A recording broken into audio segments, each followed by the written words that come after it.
This Christmas, you've reached out and connected with your loved ones when love matters most. Putting a smile on their faces and sending from the heart. You've sent love all over Ireland and all around the world too. So from all of us at On Post, we're wishing you and yours a Merry Christmas and a Happy New Year. On Post, for your world.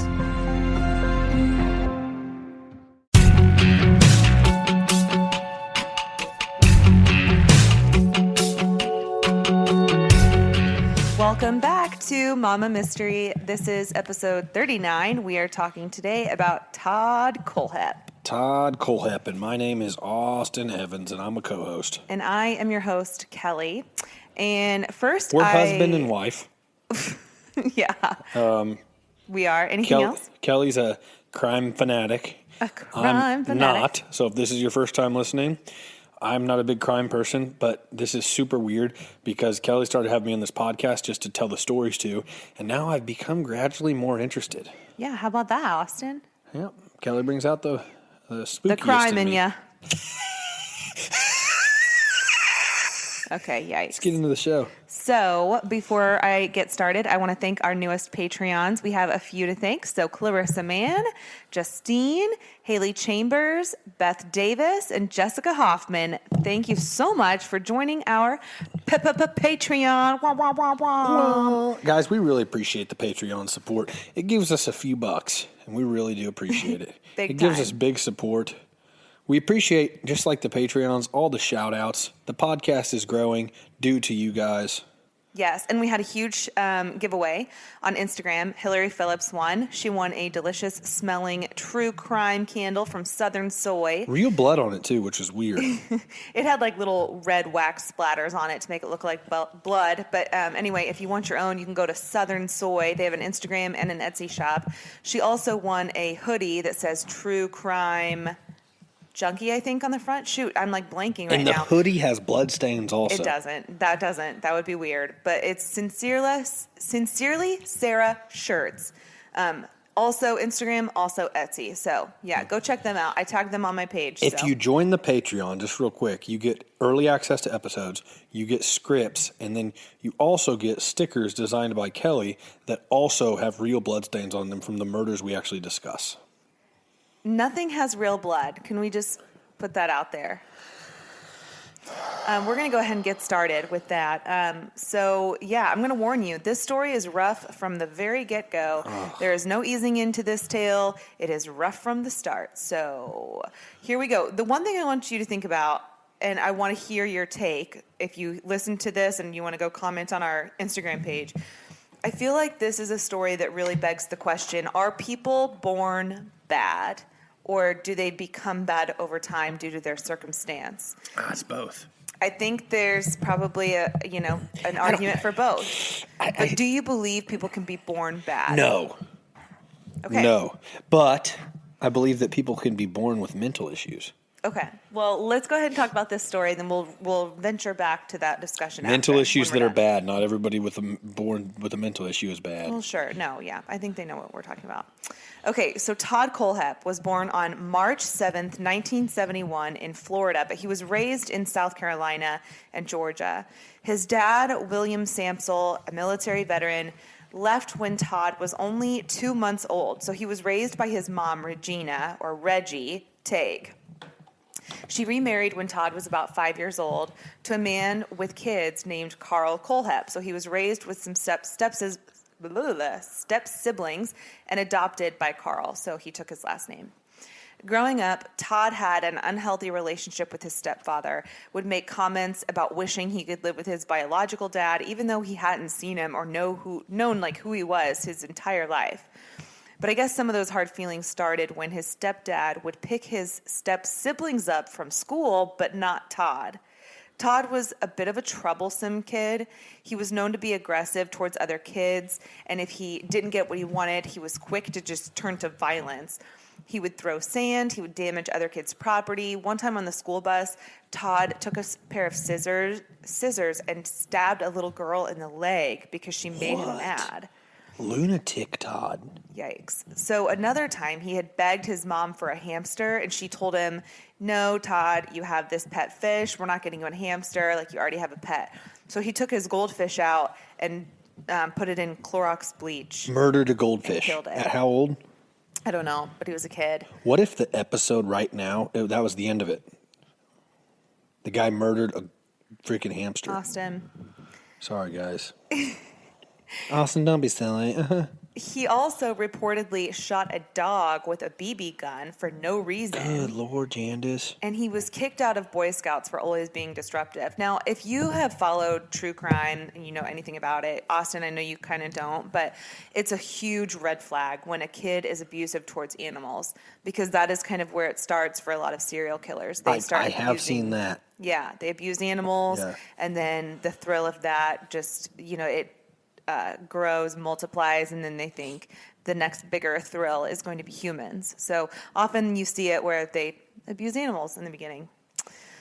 So while living in Georgia, he spent 3.5 months in a mental hospital because he just couldn't seem to control his anger or get along with other kids. So his mom truly tried to get him counseling and help, but it just didn't seem to help him.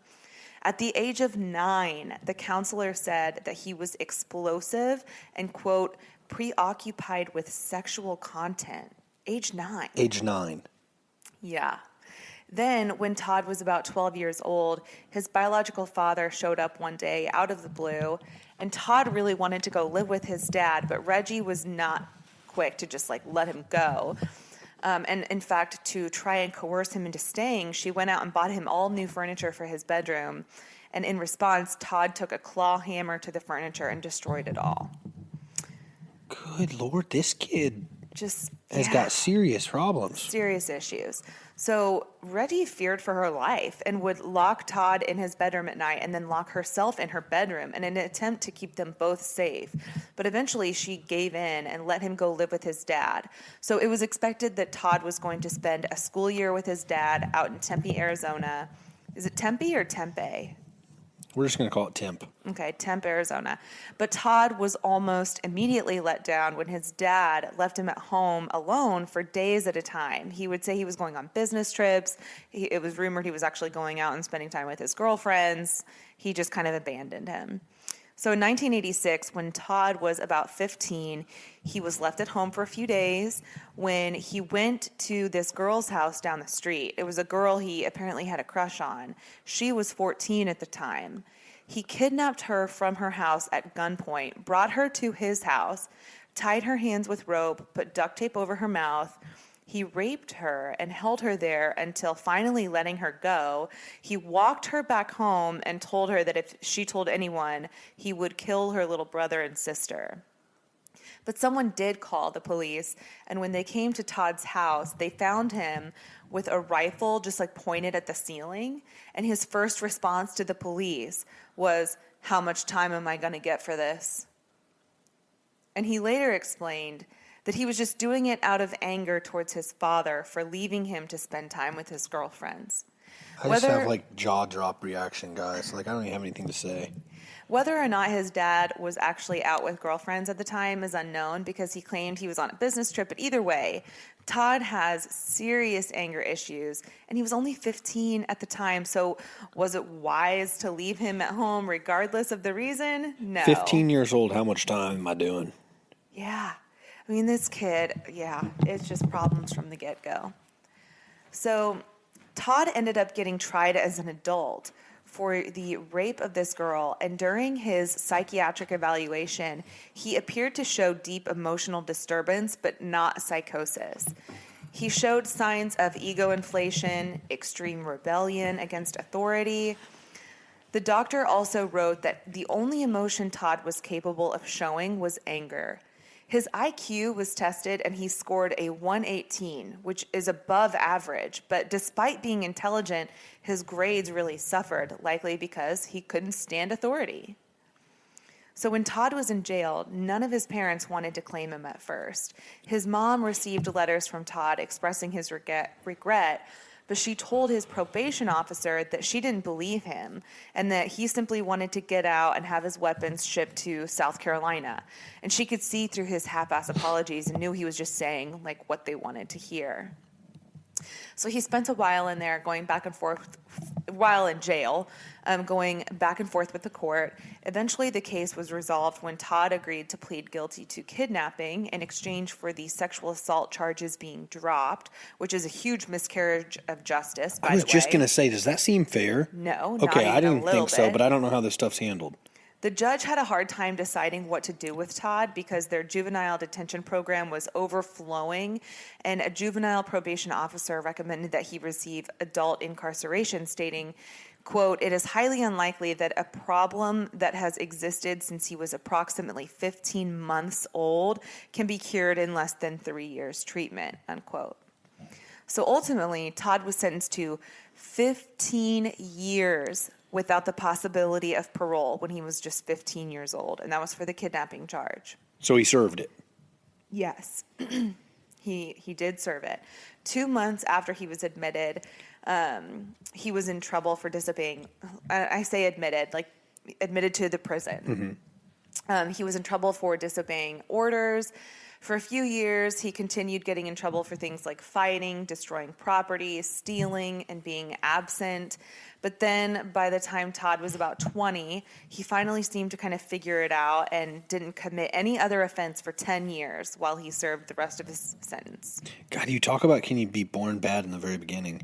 Yeah. And it's like, okay, well, maybe. I don't know. I feel like this is a good example of it. What That's the why heck? I brought that up. Yeah. So in 2001, he was released, and he moved back with his mom, who at this time was divorced from Todd's stepfather.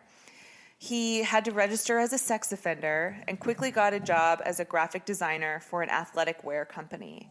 He worked there for a couple years, and in November of 2003, he went into a shop called Superbike Motorsports with the intent to return a motorcycle. 4 people were inside the shop. It was the 30-year-old shop owner, Scott Ponder, his 52-year-old mother, Beverly Guy, a 30-year-old service manager, Brian Lucas, and 26-year-old mechanic, Chris Sherbert. When Todd came into the store to return the bike, apparently they made fun of him for not knowing how to ride it, and they laughed at him and made jokes at his expense, which sent Todd into a rage. And he ended up shooting and killing every single person in the shop that day. Todd left the scene, and the bodies of the victims weren't found until later that day when a customer came to the store that afternoon. For years, the case went unsolved, and nobody had any idea that it was Todd Kohlhepp that whole time. What year is this, Kelly?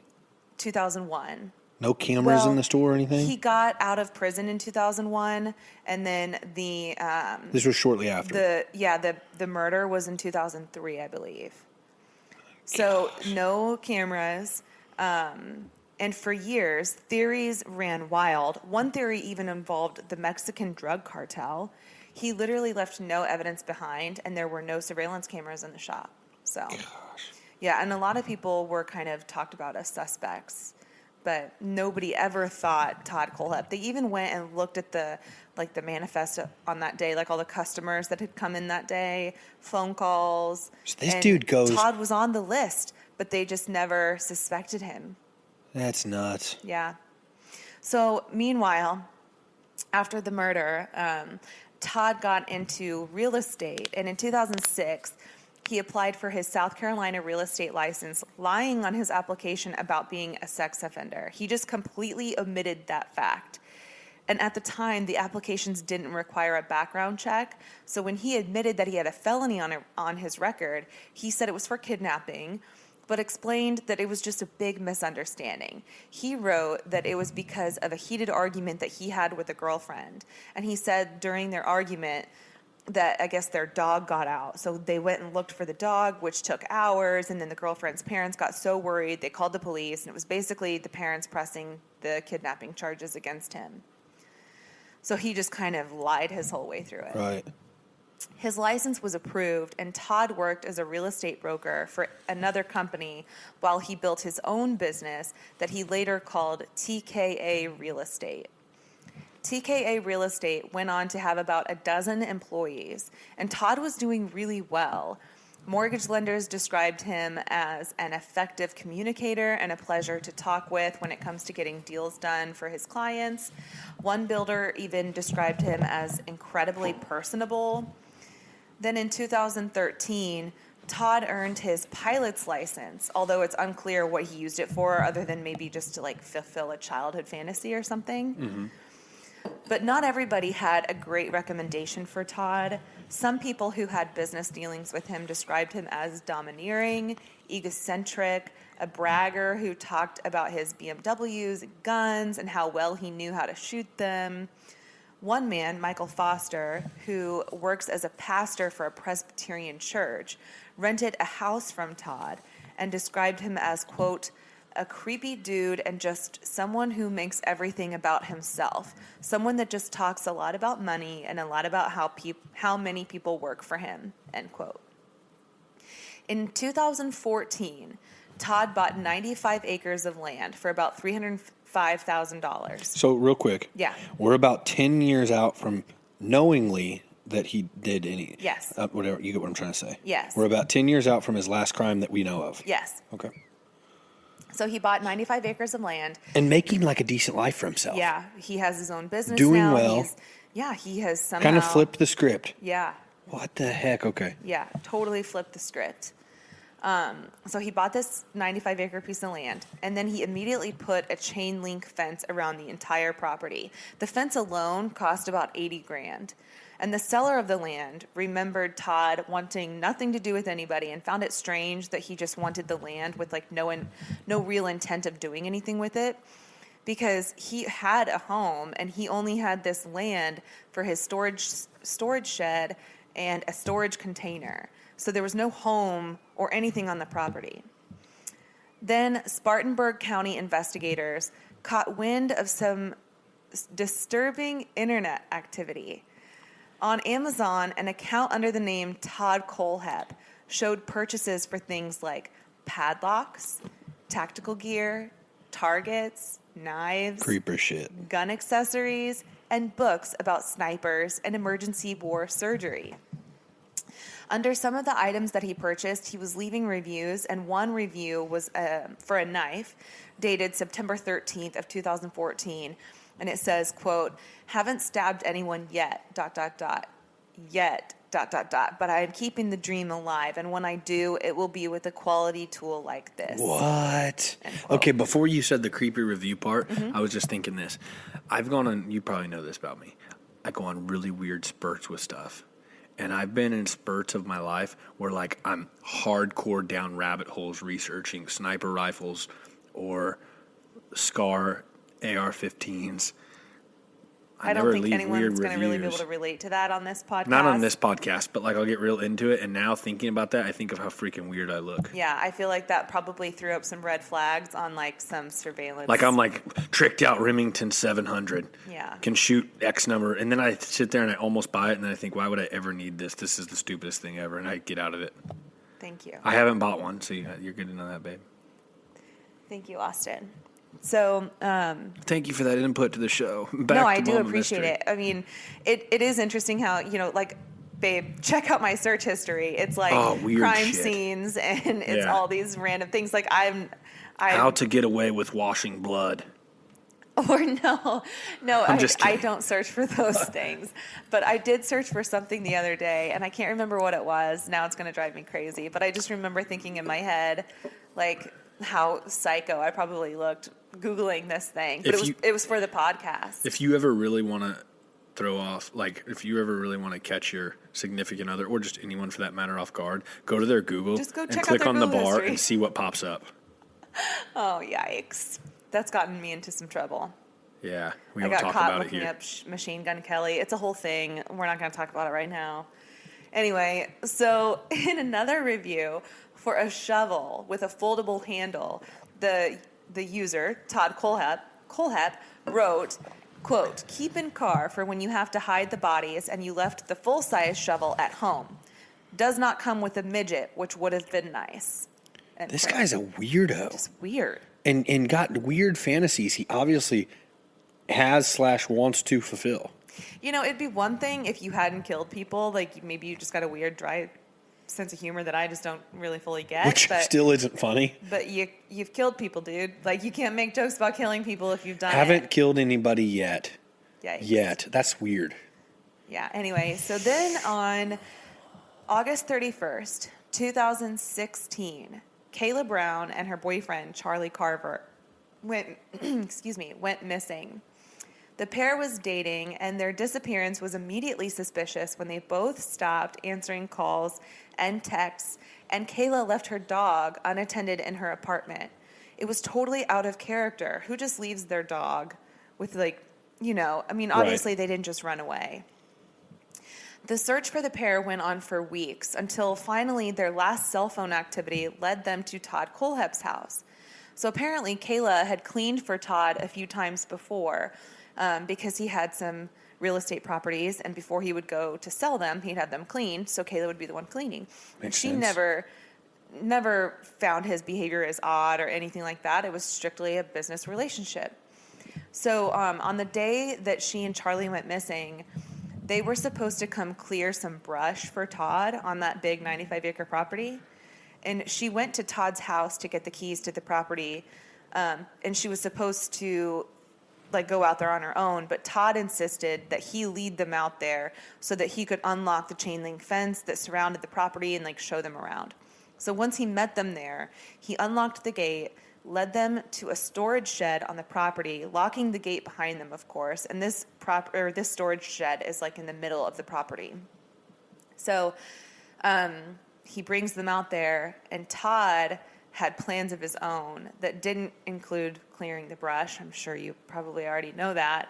He wasted no time before shooting Charlie 3 times and locking up Kayla in the storage container located next to that storage shed. And this is a storage container that you would see on a train. It's just a big metal box. 2 months went by with no sign of Kayla or Charlie. Meanwhile, Todd was super vocal and active on social media. He made posts complaining about bad drivers, issues with his BMW getting serviced, and complaints about mortgage lenders that he had to work with. He posted a picture of a youth baseball team that his company sponsored. On September 6th, he shared that Labor Day was over and it was, quote, time to get some houses sold. So he's just going on with life as normal while Kayla is locked up in a storage container on his property. What the heck? On September 15th, he posted his opinion that usually people go missing, or people who go missing are often cases of people going to the beach with a friend or a woman found with a boyfriend on a parole violation. So it's almost like he's kind of taunting, he knows people are out there looking for Kayla and Charlie, and he's making these comments as if it's about them and as if he has nothing to do with it. Mm-hmm. He said, quote, in the event that I become missing, please note no one would take me. I eat way too much and I am crabby. They would just bring me back or give me $20 for a cab ride.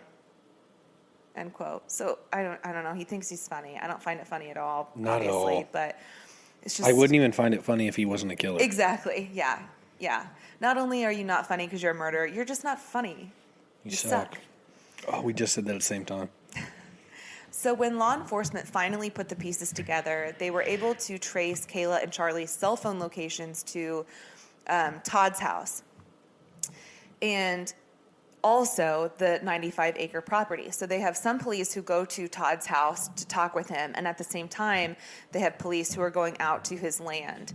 They come upon the storage container, and they check out the storage shed, and when Kayla hears them, because she's still in that storage container, she starts yelling and banging from the inside, and they are just flipping out. They had no idea what they were going to come upon, so they hear someone from inside this storage container. Mm-hmm. They go into the storage shed and pull out some tools to open up the storage container because it's all chained. Mm-hmm.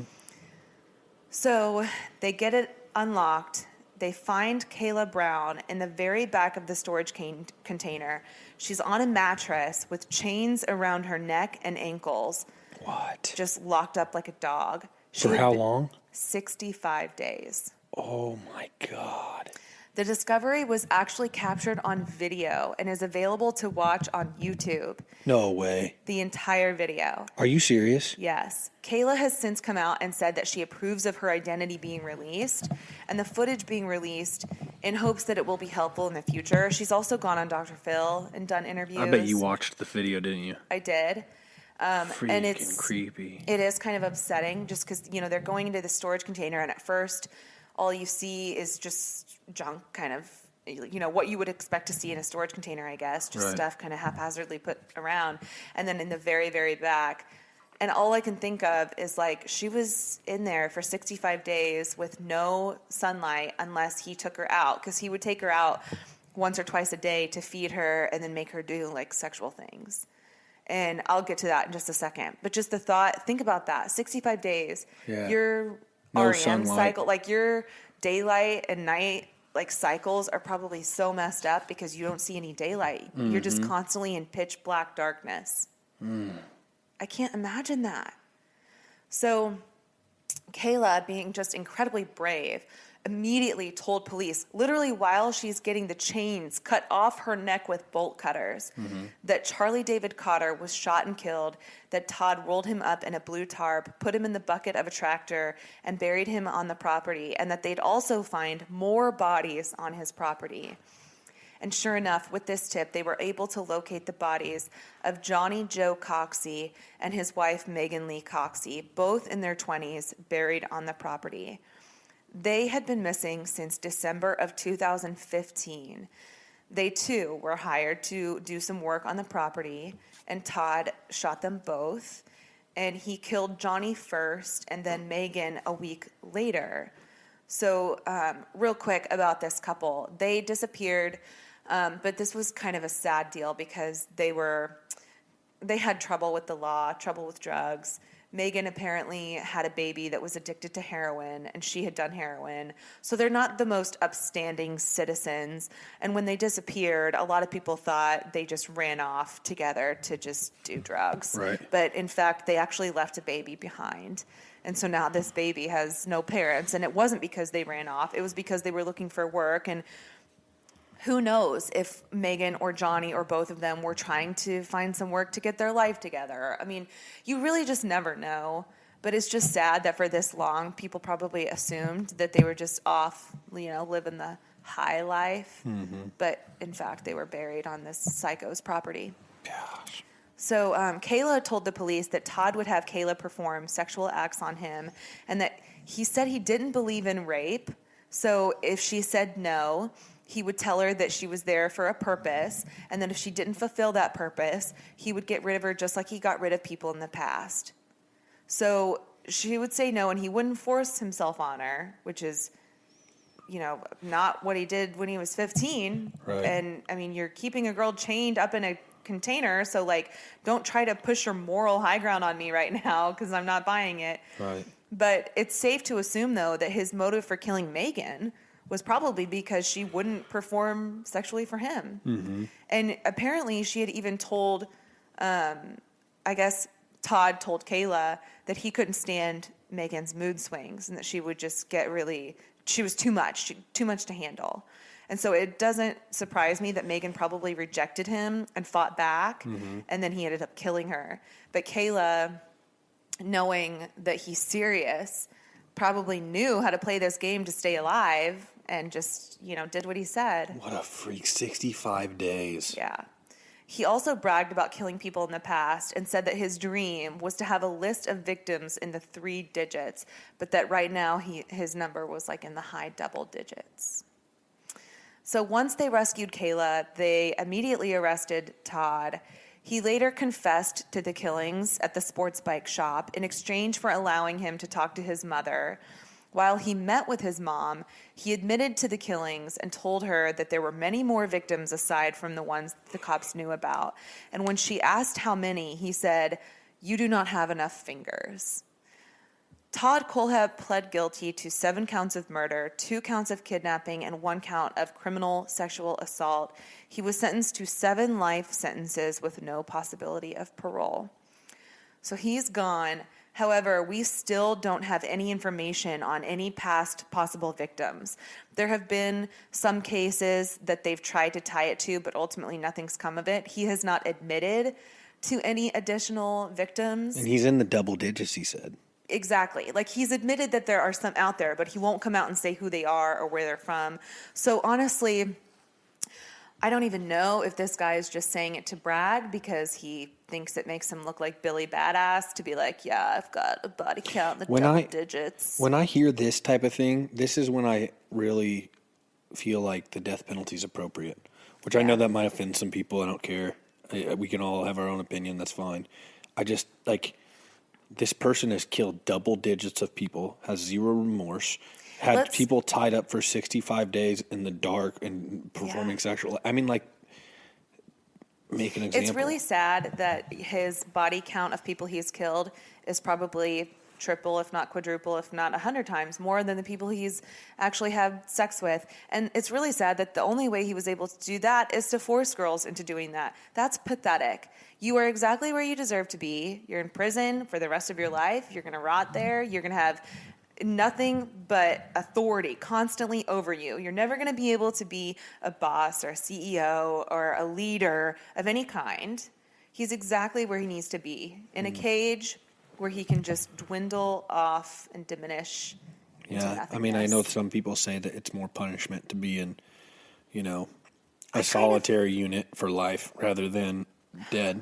Yeah. I feel like certain crimes, it's appropriate to... Do you think this is appropriate? I think this is an appropriate crime for the death penalty. I also think it's appropriate to let this egocentric, arrogant fool just spend the rest of his life in prison knowing he's never going to be able to get out and do anything with his life other than be known as this loser. Yeah. You know, I hope he feels like a loser. I hope he never has any opportunity in prison to have any type of joy or feeling of success or confidence. Like, not that money matters this much, but I sit here and I think like tax dollars are taking care of this guy. Yeah, that's the one thing that gets me when it comes to like life sentences is just that you're a waste. You're just a waste. Which it feels so bad to say that about somebody, but man, it's horrible. Yeah, but somebody like this certainly deserves it. And it does beg the question, are people born bad? It seems like he was just bad from the very beginning. And I mean, how do you rehabilitate somebody who has anger issues like this and who acts out and, I mean, I feel like it would have to be, I feel like parents would have to, like, I don't even know if this is appropriate to say, but never give up on them, get them medicated. Like, I don't know. This is a lot of problems in this person. Yeah. I don't know. I mean, I can't imagine what he looks like. Yeah, he's just a big dude. I'll have to see him on the pictures. He's nothing special. I'll put him on the Mama Mystery page, of course, but he's nothing special. So anyway, I don't know. I want to know your thoughts. I do think people can become bad because of their circumstance, but I also think some people really are just born bad. I mean, there's evil in the world, and it sucks. But anyway. Crazy. I hope you enjoyed this episode. And go ahead and send me those recommendations. I love it when you guys send me cases that we should follow. Join our Patreon. Keep sharing the cases. Instagram. Have a great weekend. Mama Mystery out. Bye.